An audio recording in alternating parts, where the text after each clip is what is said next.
My name is Isabella Torres, and I'm 34 years old. 2 years ago, I made a decision that would either destroy my family or save my sanity, and it all started with a credit card being declined at Whole Foods while my mother screamed at the cashier that I was an ungrateful daughter who forgot her duty. But that public humiliation wasn't the worst part. The worst part was discovering she'd been telling everyone I owed them my success, my salary, my entire future, simply because I was single and childless.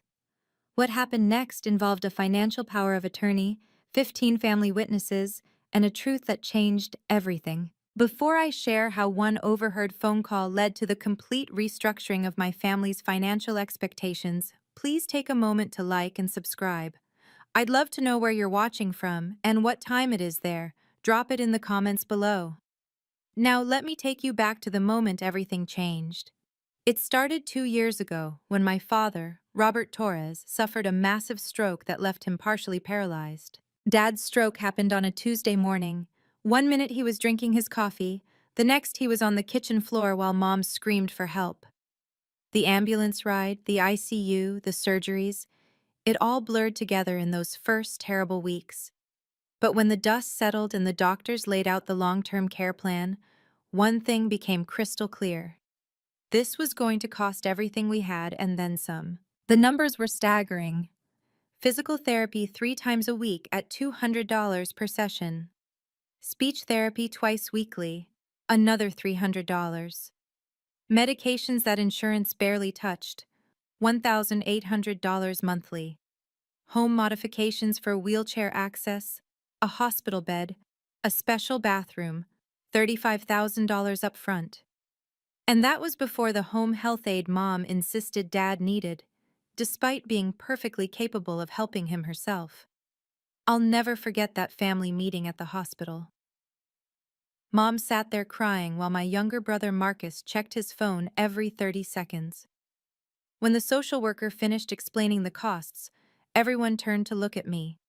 Not Marcus, who worked at a tech startup and had just bought a brand new BMW M3, me, the single daughter with the big corporate job, the Isabella handles money for a living, Mom announced to the room, as if being a financial manager meant I had unlimited funds. She'll figure this out. And I did. Without anyone asking, without a family discussion about sharing the burden, I simply started paying. Dad's medications went on my credit card. The therapy bills came to my address. When Mom called saying the mortgage was late because all their savings went to Dad's care, I covered that too. Marcus?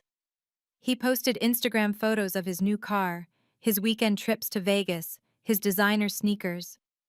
When I mentioned maybe he could help with Dad's prescriptions just once, he laughed. Come on, Bella. You make 3 times what I do. Besides, you don't have kids to support. The truth I didn't tell him? After 2 years of this, I'd drained $240,000 from my savings, my 401k, and a personal loan I'd taken out. The promotion I'd worked toward for 5 years, the one that came with that bigger salary. Every penny went to my family, but they didn't see sacrifice. They saw duty. The signs were everywhere, but I was too deep in the fog of caregiving to see them clearly at first. It started small. Mom would introduce me at family gatherings with a specific script. This is Isabella, our blessing. She takes care of everything so naturally, being single and all. No husband or babies to worry about, so we're her priority. I remember Thanksgiving dinner 6 months after Dad's stroke. While I was calculating whether I could afford both his December medications and the property tax bill, Aunt Carol gushed about how lucky my parents were. Isabella is so devoted, she said, carving the turkey I'd paid for. It must be such a relief that she doesn't have her own family obligations. Mom nodded enthusiastically. Exactly. That's what I tell everyone. She's free to help us. It's really the natural order of things. The unmarried daughter takes care of the parents. Marcus sat there feeding his girlfriend bites of stuffing, contributing nothing to the conversation except, yeah, Bella's got it covered. She's like, super rich anyway.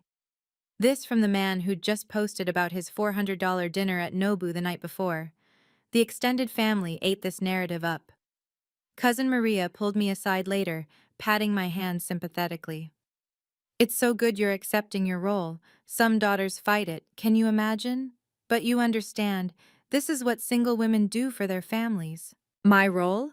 As if being unmarried at 34 automatically assigned me the position of family ATM and caregiver while everyone else lived their lives. The worst part was how public Mom made it. Her Facebook posts praised my dedication, while subtly implying I had nothing better to do with my money or time. Blessed that Isabella can focus entirely on us, she'd write, alongside photos of Dad's medical equipment that I'd purchased. The tipping point came when I overheard Mom on the phone with her sister. "Oh, Patricia," Aunt Linda was saying on speaker, "you're so fortunate Isabella hasn't gotten married. Who would take care of you and Robert?" Mom's response hit like ice water. "I know. I thank God every day she's still single. It's really her purpose, you know. What else would she do with all that money anyway?" My purpose. My money. As if I existed solely to fund their lives while mine disappeared, one bill at a time. The math was brutal and simple. At the rate I was hemorrhaging money, I'd be broke within 18 months. My financial advisor, Diane, had laid it out in stark terms during our quarterly review. "Isabella, you've liquidated 60% of your retirement. Your emergency fund is gone. You're one crisis away from bankruptcy." I stared at the numbers on her screen, each line item a dream deferred. The house down payment I'd saved for 8 years. Gone. The MBA program I'd planned to start. Impossible now. The fertility preservation procedure I'd scheduled for my 35th birthday. Canceled, because $15,000 was 3 months of Dad's care. "Your family doesn't know, do they?" Diane asked gently. "They think you have unlimited resources." She was right. They had no idea I'd maxed out 2 credit cards, that I was eating ramen for dinner while they assumed I was dining at upscale restaurants. Mom still called me for little extras: Dad's favorite imported chocolates, a new recliner for his comfort, premium cable so he wouldn't be bored. "You can write it off on your taxes," she'd say, as if that made spending money I didn't have somehow free. My relationship with James ended 2 months later. We'd been together for 3 years, talking about marriage, children, a future. But when I had to cancel our vacation for the 3rd time, that money went to Dad's new wheelchair. He finally broke. "I can't compete with your family, Isabella," he said, packing his things from my apartment. "You're destroying yourself for people who don't even say thank you. You're choosing them over us, over your own future." "They're my family," I protested weakly. "And what am I?" He paused at the door. "You know what your mom told me at Easter? That she was glad we weren't married yet because it meant you could focus on them completely. She actually said she hopes you stay single." The apartment felt hollow after he left.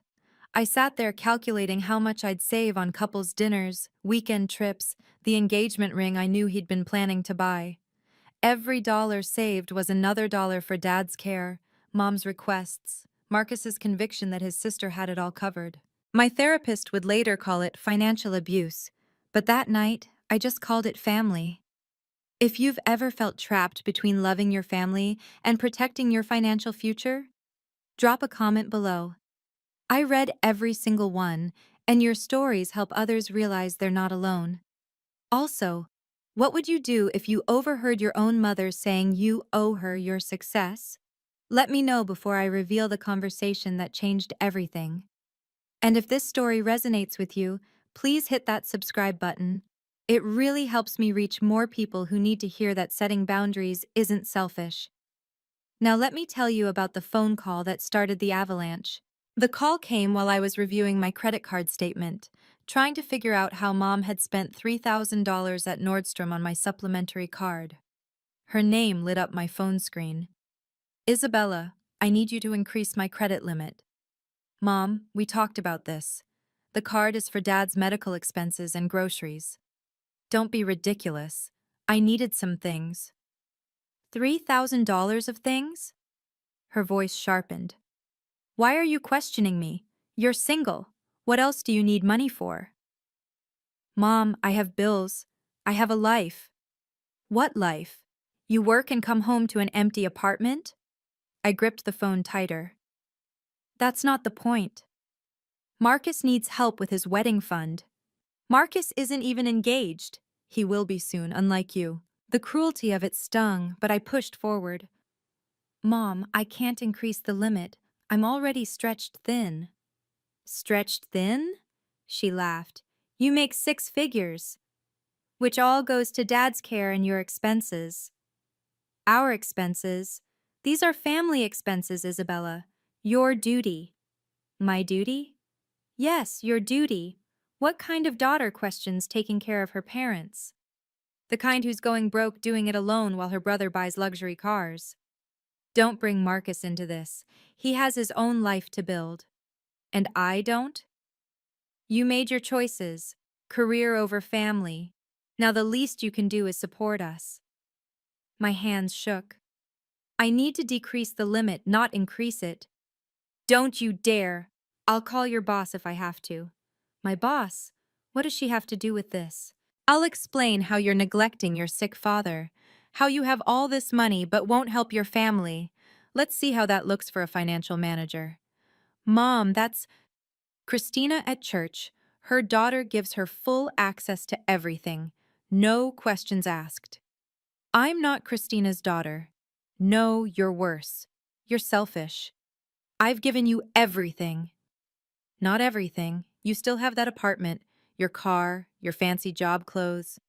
You want me to be homeless? I want you to remember who raised you, who sacrificed for you. And I'm grateful, but no buts.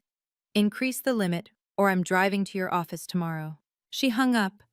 I sat there staring at my phone, then at the credit card statement. Between the Nordstrom charges were others.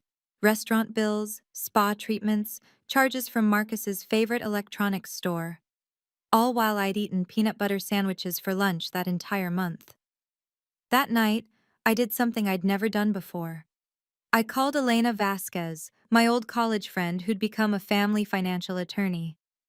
I need help, I said when she answered.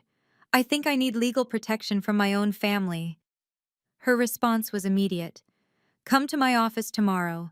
Bring every financial document from the last 2 years. We're going to fix this properly. Elena's office felt like a sanctuary, all clean lines and legal books, a world where contracts meant something and boundaries could be enforced. She'd already reviewed my preliminary documents when I arrived for our follow-up meeting 6 months ago. Though I hadn't acted on her advice then, I wasn't ready. The situation has gotten worse, hasn't it? She asked, noting my exhausted appearance. I nodded, sliding her my latest bank statements. She whistled low. Isabella, you've depleted another 40,000 since we last spoke. Dad needed a new treatment. Insurance denied it. And your brother? Your mother? Marcus just bought an investment property. Mom says it's for their future security. Elena pulled out a document I remembered from our first meeting. The conditional financial power of attorney we discussed. Are you ready to implement it now? The document was elegant in its simplicity. It would give me legal control over a trust fund my father had set up years ago. One my family didn't even know I had access to as the designated successor trustee. But more importantly, it included specific provisions about financial support with clear limits and conditions. Your father signed this when he was still competent, Elena explained. He wanted to protect you from exactly this situation. He knew your mother's spending habits. He knew Marcus's tendencies. Dad knew? He called me himself before the stroke, said he was worried about what would happen to you if something happened to him. This document ensures his medical care while protecting you from unlimited financial exploitation.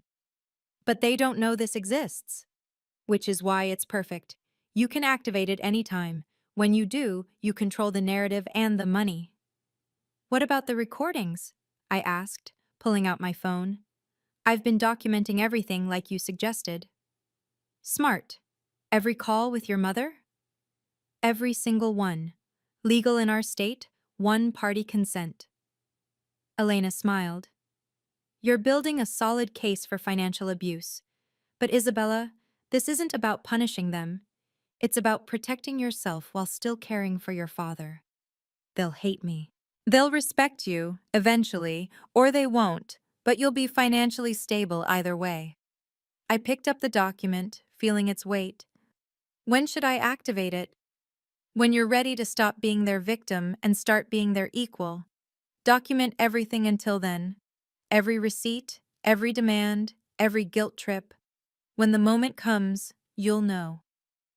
I left her office with the papers tucked in my bag, a secret weapon waiting for the right moment. I didn't know then that moment would come just 2 weeks later.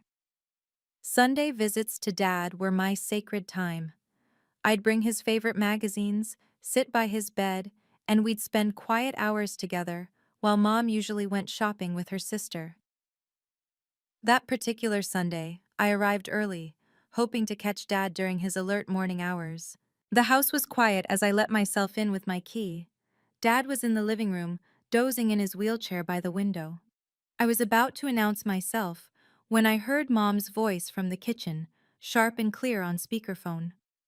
"Patricia, you won't believe what Isabella did now," Mom was saying to Aunt Carol. "She questioned the credit card charges. Can you imagine?" "Well, 3,000 is a lot, Linda," Aunt Carol replied. "It's nothing to her. She makes over 200,000 a year." My stomach dropped. I made $130,000, good money, but nowhere near what Mom believed. "Still, that's her money," Aunt Carol said carefully. Mom's laugh was bitter. "Her money? Carol, please. What's hers is ours. That's how family works." "But she's not married. Doesn't she need savings?" "For what? Another empty apartment? More business suits? She has no husband, no children. We are her responsibility." "Linda, that seems— It's her duty, Carol. I gave up my career to raise her. Robert worked himself sick providing for this family. Now it's her turn." "But what about Marcus?" "Marcus has a future to build, a girlfriend to impress. He'll have children someday." "And Isabella won't?" "Look at her. 34, married to her job, no prospects. She owes us everything for raising her. What else is her money for if not taking care of us?" "That's a bit harsh." "It's reality. She owes us. Every penny she makes should come home. I'm her mother. I shouldn't have to beg for credit card increases." "What does Robert think?" "Robert's too sick to think. Besides, he always babied her, made her think she was special with all that education nonsense. Well, look where it got her. Alone and obligated." "Linda, I don't think— She'll never have her own family, Carol. We're all she's got. The least she can do is pay for it. God knows we've earned it after 34 years of raising her." My hands shook as I pulled out my phone, hitting record just as Mom continued. "I'm thinking of telling her she needs to sell that apartment, move back home, then all her money can go to the family where it belongs." "Linda, It's practical. Why should she live alone when we need her here? Her money, her time, it all belongs to us. She owes us that much." I recorded for 3 more minutes as Mom detailed her plans for my money, my future, my life. Then I quietly backed out of the house, got in my car, and called Elena. "I'm ready," I said when she answered. "Activate everything, now." Elena worked fast. Within 2 hours, I was in her office signing documents while she coordinated with the bank and credit card companies. My hands were steady now, no longer shaking. The recording of Mom's conversation played on repeat in my mind. She owes us everything. "First, we're canceling all supplementary cards effective midnight tonight," Elena explained, typing rapidly. "The credit card company is noting this as fraud prevention due to excessive unauthorized charges." "They'll still have the cards until tomorrow?" "Yes, but they'll be declined when they try to use them. Now let's discuss the trust fund."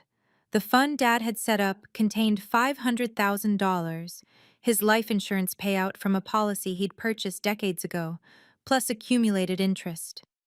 As successor trustee, I had full control upon his incapacitation, but I'd never touched it, thinking it was for his care. Elena showed me the provisions. "Look here. Medical care and necessary living expenses only. Your mother's shopping sprees don't qualify. Neither does Marcus's lifestyle. So I can legally—" You can legally restructure everything. Direct payments to medical providers only. A modest monthly allowance for your mother's actual needs, nothing more. We set it up meticulously. Dad's medical bills would be paid directly from the trust. Mom would receive $2,000 monthly for groceries and household expenses, generous but controlled. Marcus would receive nothing. What about the house? I asked. The mortgage is in your parents' names. You can choose to pay it or not. I'll give them 6 months to figure it out. That's fair. Elena nodded, making notes. You're being more generous than required. Now let's discuss the family meeting. They'll call one as soon as the cards are declined. Exactly. That's when you present everything. I'll be there as your legal counsel. They'll say I ambushed them. No, they ambushed you, for 2 years. This is just you standing up. We prepared a folder with everything. 2 years of receipts totaling $240,000. The trust documents, the conditional POA, transcripts of recorded conversations were legal, and a new family financial agreement. One more thing, Elena said, pulling out her phone. My colleague is a notary. She can be available whenever you need her. Having a witness will make everything ironclad. That night, I went home and looked around my empty apartment. Empty because I'd sold furniture to pay for Dad's therapy. Empty because James had left. Empty because my life had been hollowed out by family obligations. I sent Elena one final text. Thank you for helping me reclaim my life. Her response was immediate. You're reclaiming it yourself. I'm just providing the legal framework. Tomorrow, Mom's card would be declined, and everything would change. The call came at 10:47 a.m. Monday morning. I was in a meeting with my team when my phone lit up, Mom calling repeatedly. I let it go to voicemail 5 times before excusing myself. Her 6th call, I answered. Isabella Torres speaking. What did you do? Mom's shriek was so loud I had to hold the phone away from my ear. Can you be more specific? My card was declined at Whole Foods in front of everyone. I see. Was it for groceries? Don't play games with me. The manager had to void the entire transaction. Mrs. Patterson from church was right behind me. The humiliation. What were you buying, Mom? That's not the point. Fix this immediately. I've restructured our financial arrangement. You'll receive a monthly allowance for household necessities. Allowance? Allowance? I'm your mother. Yes, and Dad is my father. His medical care remains fully covered. The girl at the register looked at me with pity, Isabella. Pity! In the background, I heard Marcus's voice. Is that her? Give me the phone. Shuffling sounds. Then Marcus. Bella, what the hell? Mom just called me crying from the parking lot. Then perhaps you should comfort her. You canceled her cards? Are you insane? I restructured the family finances. You can't just… Actually, I can. Legally. This is financial abuse. I almost laughed. Interesting perspective. I have documentation showing the opposite. What documentation? Every receipt for 2 years, every demand, every guilt trip. You've been planning this? I've been protecting myself. From your own family? From financial exploitation. We're coming over there. I'm at work. Then we're having a family meeting, tonight, 7 o'clock. I'll need to check my schedule. Bella! His voice cracked. You can't do this to Mom, to us. I'm not doing anything to you. I'm simply establishing boundaries. Boundaries? We're family! Yes, and families respect each other's boundaries. Mom's crying, Bella. Actually crying. I'm aware. You don't even care? I cared for 2 years while going broke. Where was your concern then? That's different. You offered to help. No, Marcus, I was told it was my duty. Because it is. According to whom? According to… Just fix this, Bella. Now. The new arrangement is already in place. Mom will receive monthly support for necessities. How much? Sufficient for groceries and household expenses. That's not an answer. It's all the answer you're getting. This isn't over. You're right. 7 o'clock? Mom's house. I'll be there, with my attorney. Your what? I hung up. 15 text messages immediately flooded my phone. I silenced it and returned to my meeting, where my team was pretending not to have heard my side of the conversation through the glass walls.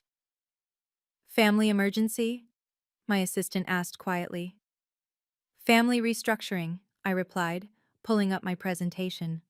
Now, where were we on the quarterly projections? The family meeting is about to happen, and I need you to understand. This isn't about revenge, it's about respect. If you believe that helping families shouldn't mean sacrificing your entire future, hit that subscribe button right now. And remember, sometimes the most loving thing you can do is set firm boundaries. Have you ever had to stand up to family members who felt entitled to your success? Share your story in the comments. It helps others know they're not alone in these struggles. Now, let me show you what happened when 15 relatives gathered to talk sense into me. I spent the afternoon preparing like I would for a board presentation.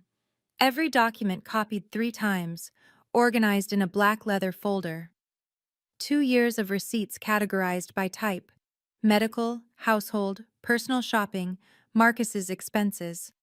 The total at the bottom of each page highlighted in yellow. Elena arrived at my apartment at 5:30. You ready for this? I've been ready for months. They'll try emotional manipulation first, then anger, then bargaining. I know their playbook.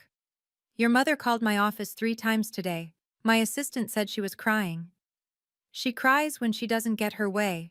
It's effective. Elena pulled out a tablet. I've prepared a presentation. Visual aids help when emotions run high. The slides were damning. Pie charts showing where my money went: 30% to unnecessary shopping, 40% to medical care, 20% to Marcus's expenses, 10% to household bills. Line graphs showing my depleted savings against mom's increased spending. This might be too much, I said. Facts aren't a tax, Isabella. They're just facts. I chose my outfit carefully. My best navy suit, the one I wore for major negotiations. Professional, serious, expensive enough to remind them I'd earned my position. Elena had suggested it. Dress like the CFO you are, not the daughter they expect. We drove separately to Mom's house. I wanted my own exit strategy. As we pulled up, I counted cars: Aunt Carol's sedan, Uncle David's truck, 3 cousins' vehicles. Mom had called in reinforcements. More witnesses for us, Elena said, meeting me at the sidewalk. The more people who hear this, the harder it is for them to revise history later. Through the window, I could see them gathered in the living room. Mom in her favorite chair like a queen holding court, Marcus pacing, relatives perched on various furniture. Dad was there too, in his wheelchair by the fireplace, more alert than usual. One thing, Elena said, hand on my arm. Your father. He might support you. Dad can barely speak since the stroke. But he can nod. He can make his position known. Don't forget, he set up that trust for a reason. I took a breath, straightened my shoulders, and knocked on my childhood home's door. The talking inside stopped immediately. Marcus yanked it open. You brought a lawyer? Really? Hello, Marcus. May we come in? He stepped aside, his face flushed. This is so unnecessary. That's exactly what I've been thinking, I replied, walking past him. For 2 years. The living room fell silent as Elena and I entered. 15 pairs of eyes tracked our movement as we took the 2 empty chairs clearly meant to isolate us, in the center facing everyone like defendants at trial. Mom spoke first, her voice trembling with practiced hurt. Isabella, how could you humiliate me like that, in public? Hello, Mom. Hello, everyone. I nodded to each relative. Thank you for coming. Don't act like this is a business meeting, Marcus snapped. You ambushed our mother. Let's start with facts, I said, opening my folder. Dad got sick 2 years ago. Since then, I've paid. We don't need your receipts, Mom interrupted. We need an explanation for your cruelty. Aunt Carol leaned forward. Linda called me crying, Isabella. The card was declined for groceries, basic groceries. Was the champagne basic? I asked calmly. The imported cheese? The $300 worth of items? How do you know what she was buying? Uncle David asked. Because I receive itemized statements for every purchase. You've been spying on her? Marcus's girlfriend Jennifer gasped. I've been monitoring my own credit card.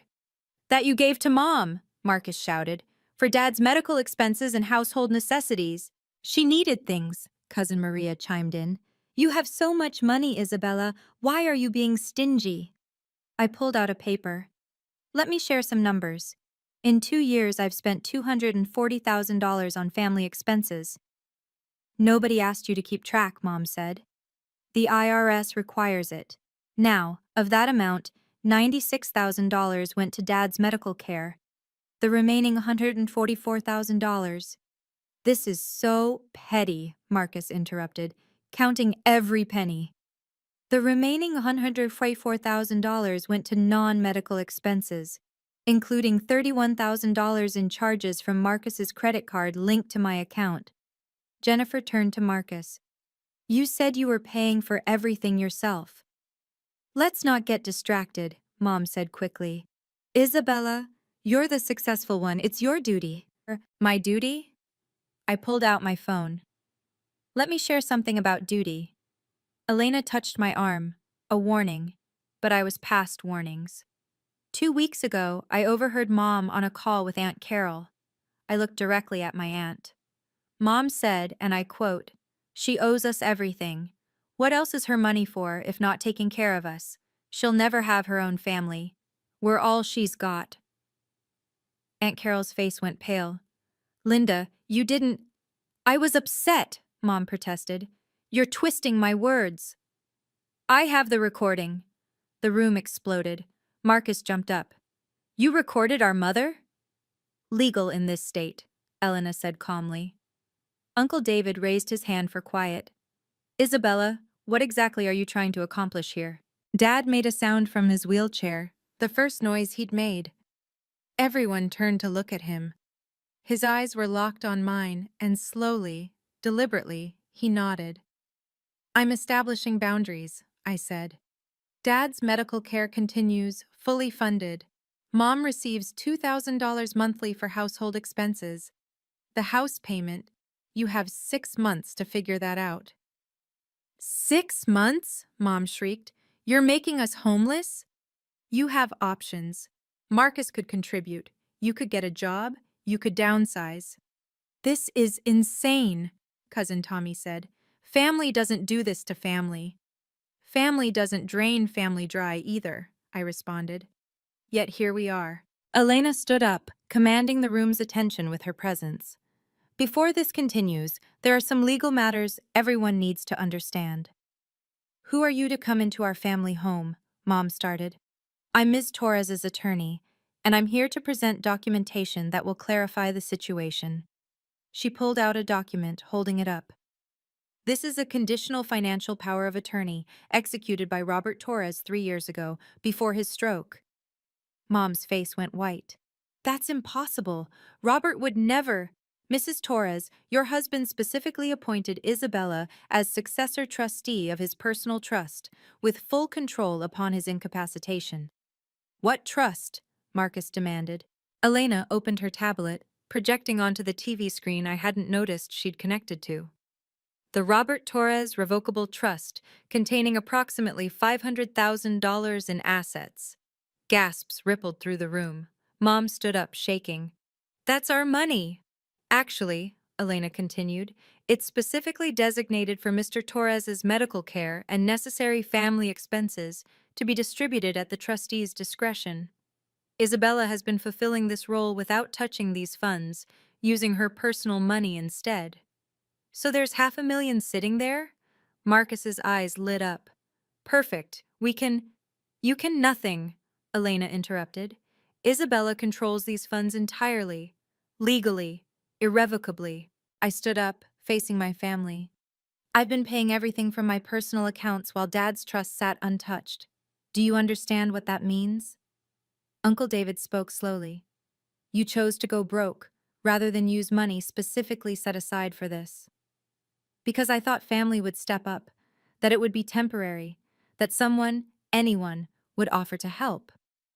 But now, Aunt Carol asked, now I'm using Dad's trust as he intended. Medical expenses paid directly to providers. Basic living expenses covered modestly. Nothing more. Elena clicked to the next slide. Furthermore, Ms. Torres has documented every expense over 2 years.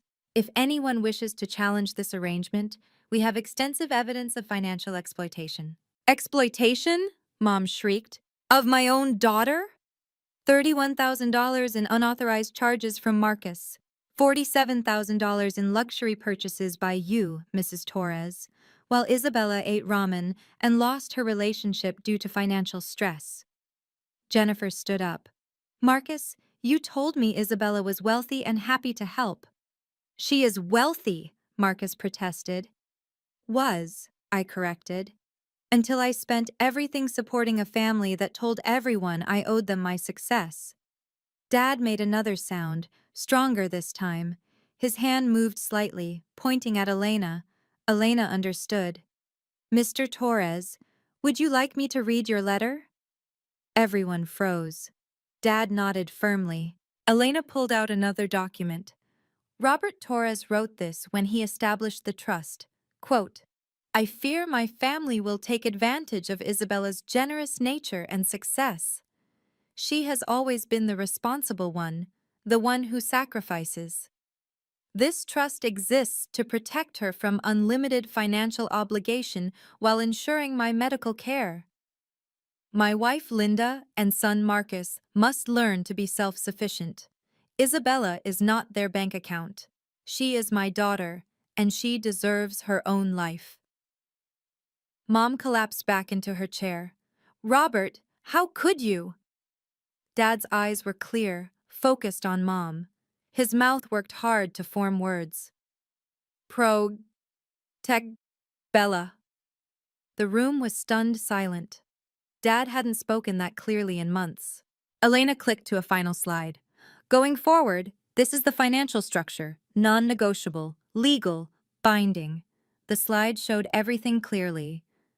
Medical care, fully covered from trust, Mom's allowance, $2,000 month, house payment, 6 months transition period. Marcus, 0. All other expenses, not covered. This is effective immediately, I said. The credit cards are canceled, the bank accounts are separated, the trust is under my sole control.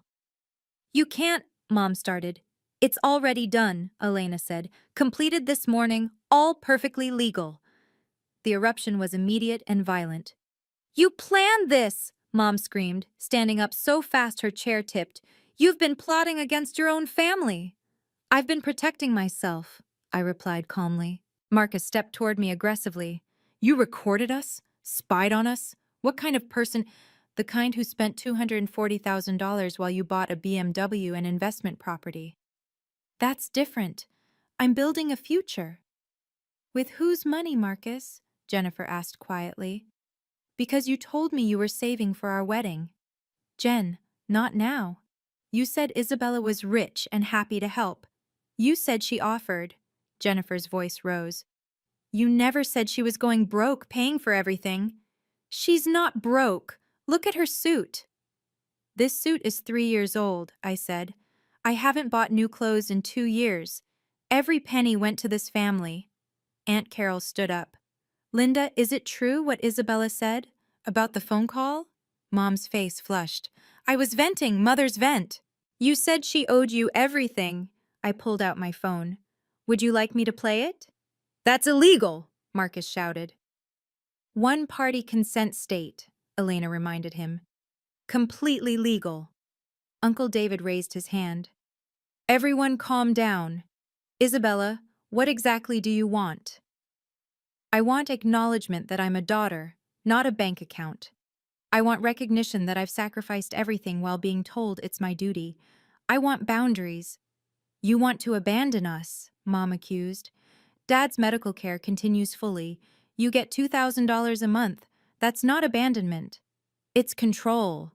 It's what I can afford while rebuilding my life. Cousin Maria spoke up. Isabella, don't you think you're being harsh? Family helps family. Where was that philosophy when I was drowning? When did any of you offer to help? Silence. That's what I thought. Tommy shifted uncomfortably. We assumed you had it handled. You never asked. I shouldn't have to beg family for help while hemorrhaging money. But cutting them off, I'm not cutting anyone off. I'm setting sustainable boundaries. Mom turned to the relatives, tears streaming. She's punishing me for being a mother, for expecting basic respect and support. Basic respect? I laughed bitterly. You told Aunt Carol I'd never have my own family, that I was nothing but a wallet. I didn't mean, you meant every word, just like when you told James you hoped I'd stay single so I could focus on you completely. Gasps from several cousins. Jennifer grabbed her purse. Marcus, I need to think about this. About us. Jen, wait. She turned at the door.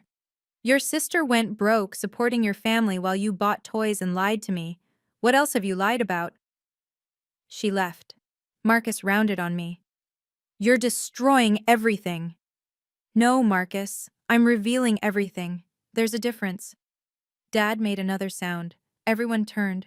With enormous effort, he spoke. Bella, right. Sorry.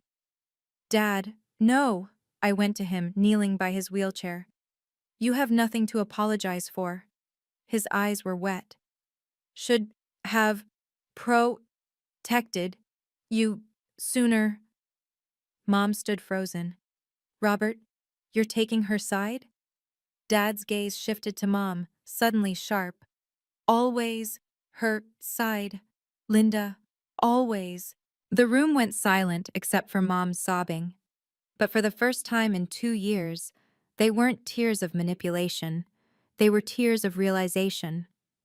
Elena stepped forward with a final document. This is the new family financial agreement. It's not negotiable, but it is generous given the circumstances. She read aloud. Medical expenses for Robert Torres. Fully covered from trust funds, paid directly to providers.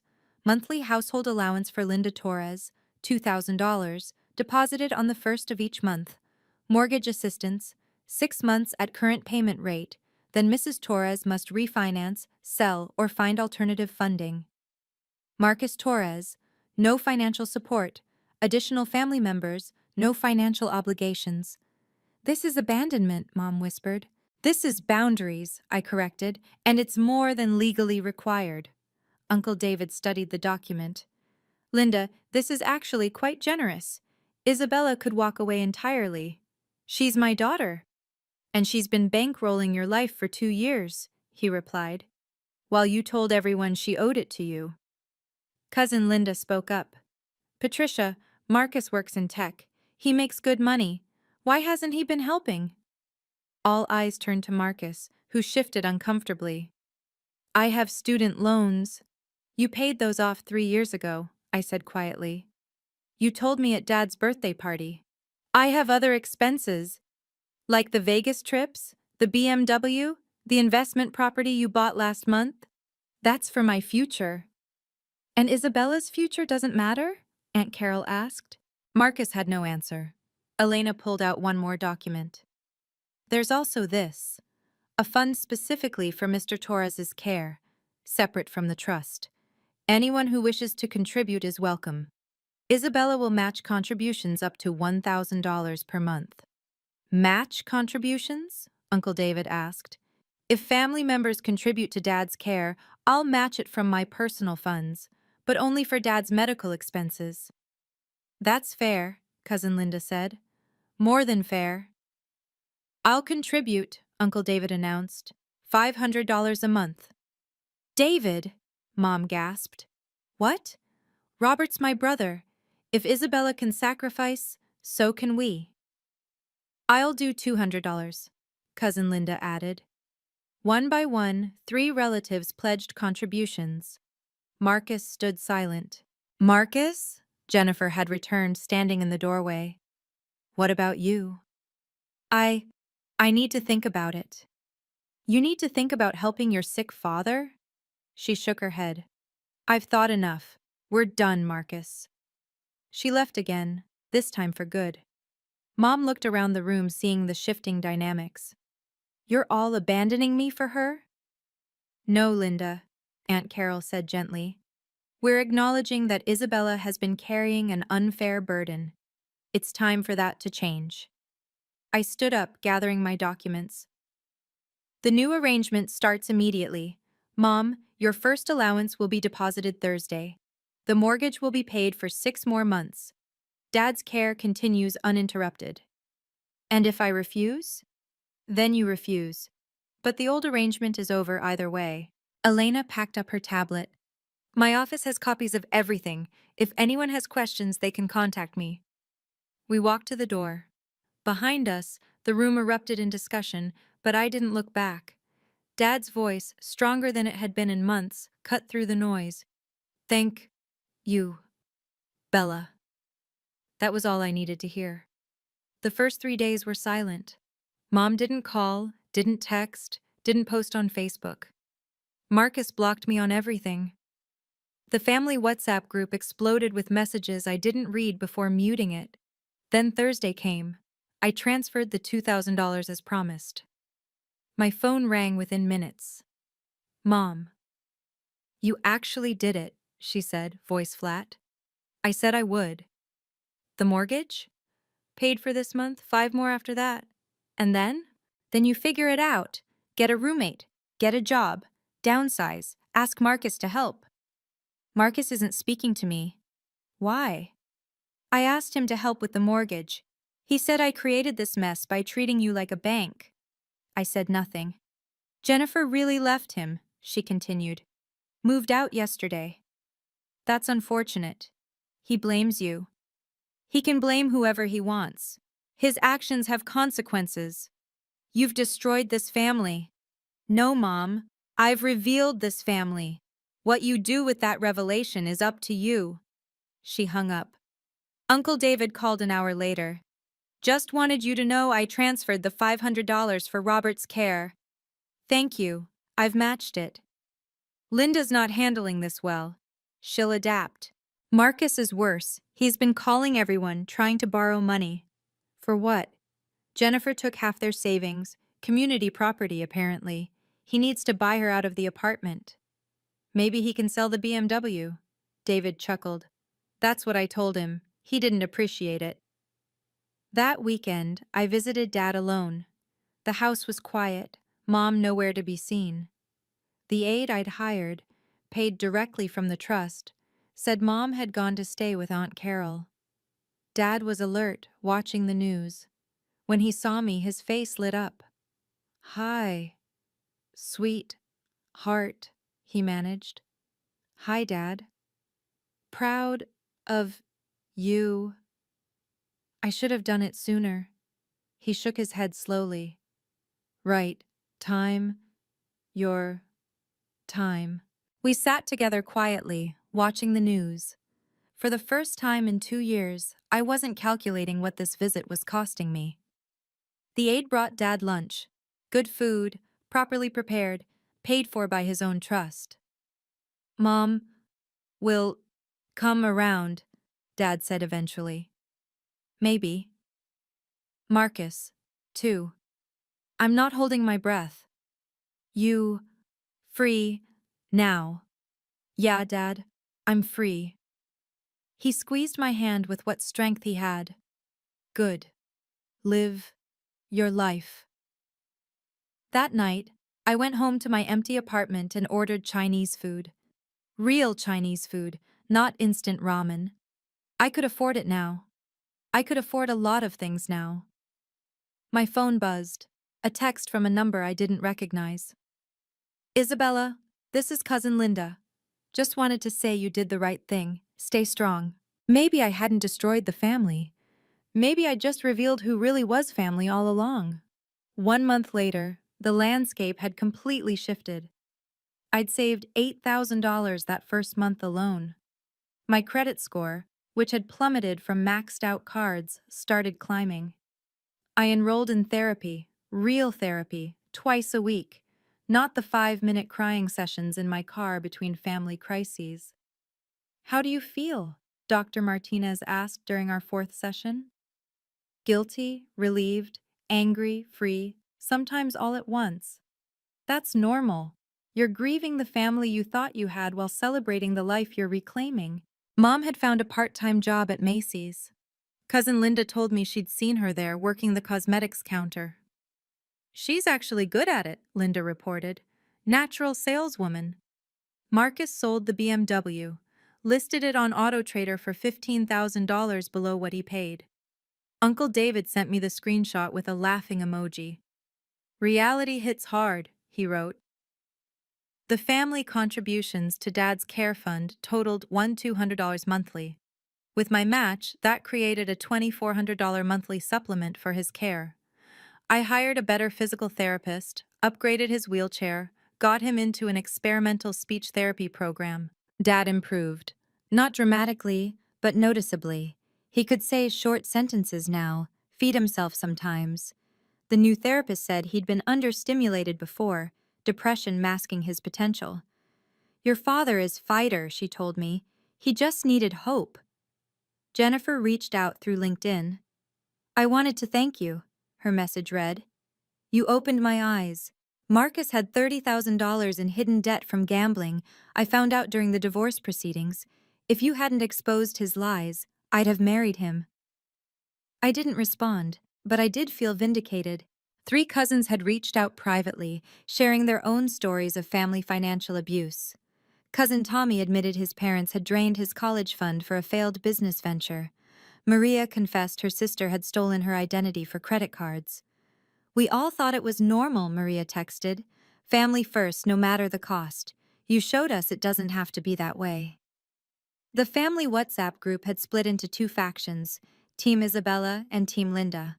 I left both. Uncle David created a new group called Robert's Care Team with just the contributors. It was peaceful, focused, productive.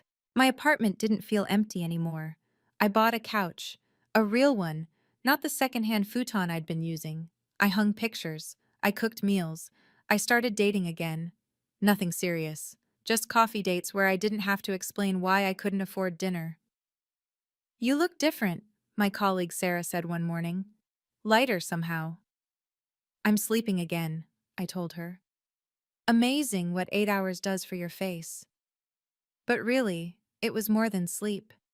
It was the absence of dread, the freedom from constant financial panic, the peace of knowing that boundaries, even painful ones, were acts of self-love. 6 months post-confrontation, our family had found its new rhythm. Mom and I met for coffee monthly, neutral territory, 1 hour maximum. She'd adapted to her new reality with surprising resilience. The Macy's job had become full-time with benefits. She'd even earned Employee of the Month in cosmetics. I forgot I was good at things, she admitted during our third coffee. It's been so long since I worked. You were always good at things, Mom. I was so angry at you. I know. I'm still angry sometimes, but also… She paused, choosing words carefully. I'm sleeping better. The constant worry about money, it's less now. Controlled. Marcus hadn't spoken to me directly, but Dad reported he'd started attending Gamblers Anonymous. The investment property he'd bought was in foreclosure. He'd moved back home temporarily, paying Mom $500 monthly in rent. He's learning, Dad said during my Sunday visit, speaking clearer each week. Hard lessons, necessary ones. The trust fund remained stable at $400,000 after a year of medical expenses. Dad's care was excellent, consistent, reliable. No more skipped therapy sessions, no more rationing medications. My own finances had recovered remarkably. The $8,000 monthly savings went straight to rebuilding. Emergency fund first, then retirement accounts. My credit score hit 750. I started looking at condos again, this time with actual down payment money. James reached out once. I heard what happened. I'm proud of you. Thanks. How's Boston? Good, different. I'm engaged. Congratulations. Isabella. I'm sorry I left when things got hard. You were right to protect yourself. I understand that now. You protected yourself too. Finally. Finally. We didn't speak again, but the closure felt clean, complete. The family dynamics had permanently shifted. At Easter dinner, hosted by Uncle David now, the financial boundaries were respected. Everyone contributed to the meal. Mom brought dessert she'd bought with her own money. Marcus brought sodas. I brought the ham, paid for from my entertainment budget, not my survival funds. This is nice, Aunt Carol said, looking around the table. Different, but nice. Honest, Uncle David corrected. It's honest. Dad, from his wheelchair at the head of the table, raised his water glass with a steady hand. Two boundaries, he said clearly. Two boundaries, we echoed. Even Mom raised her glass, though her smile was complicated. Later, loading the dishwasher with Cousin Linda, she said quietly, You saved yourself, but you also saved them. They just don't all know it yet. Maybe they never will. Maybe that's okay. You didn't do it for their gratitude. No, I agreed, drying a plate. I did it for my future. And how's that future looking? I thought about my growing savings, my therapy progress, the guy from my hiking group who'd asked me to dinner. Sustainable, I said. Finally sustainable. Finally. The new family structure had rules now. Clear, written, respected rules. Sunday dinners happened twice monthly at rotating houses. Everyone contributed something specific, assigned in advance, no assumptions.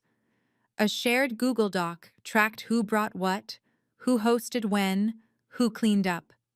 Democracy replaced monarchy. Mom had learned to ask, not demand. Isabella, could you help me understand this insurance form? Replaced, handle this for me. The difference mattered. Marcus and I had our first real conversation 8 months after the confrontation. He approached me at Dad's birthday gathering, hands shoved in pockets like a teenager. I've been seeing someone, he said. A therapist, I mean. That's good, Marcus. She says I have entitlement issues, narcissistic tendencies from being the golden child. What do you think? I think she's right. I watched you drowning and bought myself toys. Yes. I'm sorry. Okay. That's it? Okay? What do you want me to say? That I forgive you? I'm working on that in my own therapy. That we're good? We're not. But we're family, and I'm willing to see where that goes with boundaries. He nodded. Fair. The family WhatsApp group I now administered had rules too. No money requests, no guilt trips, no comparisons, just logistics, celebrations, and dad updates. Anyone who violated the rules got a warning. Second violation meant temporary removal. Mom tested it once, posting about needing help with car repairs. I removed the message and called her. The group isn't for that, Mom. But I need, then ask me directly, or Marcus, or save for it, but not in the group. These rules are exhausting. Chaos was exhausting. Rules are just clear. She adapted. Dad's care team functioned beautifully. Monthly reports showed where every dollar went. Contributors could see their impact: the new wheelchair, the better medications, the innovative therapy sessions. Uncle David increased his contribution to $750. 2 more cousins joined at $100 each. It feels good, Cousin Tommy said, knowing exactly where my money goes and that it's actually helping Uncle Robert. My personal boundaries held firm. I dated Ben from hiking group for 3 months before telling him the full story. He listened without judgment, then said, You chose yourself. That takes courage. Some people call it selfish. Some people are wrong. Mom met him at month 4, a carefully orchestrated coffee shop encounter. She behaved perfectly, asking about his work, his interests, never once mentioning money or my obligations. Later, she texted, He seems nice. You deserve nice. It was the closest to a blessing I'd get, and it was enough.